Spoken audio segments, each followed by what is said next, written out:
అగ్నిగుండంలో వేస్తానా అంతు, నా సంగతి తెలుసా, మీ అంతు తేలుస్తాను అన్నాడు నెబుకద్నెజరు.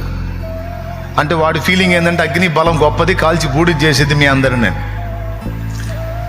వీళ్ళు వాడిని రెచ్చగొట్టే మాట మాట్లాడేసరికి 7 అంతలు ఎక్కువ చేయమన్నాడు. 7 కాదు 77 అంతలు ఎక్కువ చేసుకోరా. ఎన్ని ఇంతలు ఎక్కువ చేసుకున్నా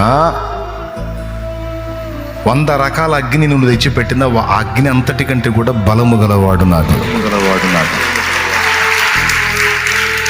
వాళ్ళ దృష్టిలో అగ్ని బలమైనది కాదు, అగ్ని కంటే దేవుడు బలమైన వాడని వాళ్ళు నమ్మారు.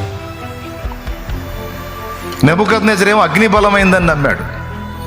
ఈ ముగ్గురేమో అగ్ని కంటే మా దేవుడు బలవంతుడని నమ్మారు. చివరికి నెబుకద్నెజరు నమ్మినట్లే అగ్ని బలం చేత నెబుకద్నెజరు పరిచారకులు తెచ్చారు. కానీ ఆ అగ్ని బలము దేవుని పరిచారకులను ఏమీ చేయలేకపోయింది.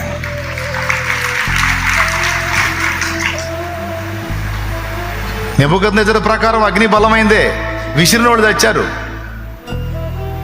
కానీ వీళ్ళు నమ్మారు చూడు మహాదేవుని, అగ్ని కంటే బలవంతుడని. వాళ్ళని ఏం చేయలేకపోయింది అగ్ని. అగ్ని బలమును అణచి అగ్నికి ఆజ్ఞాపించే వాళ్ళని ముట్టకూడదు నువ్వు అని.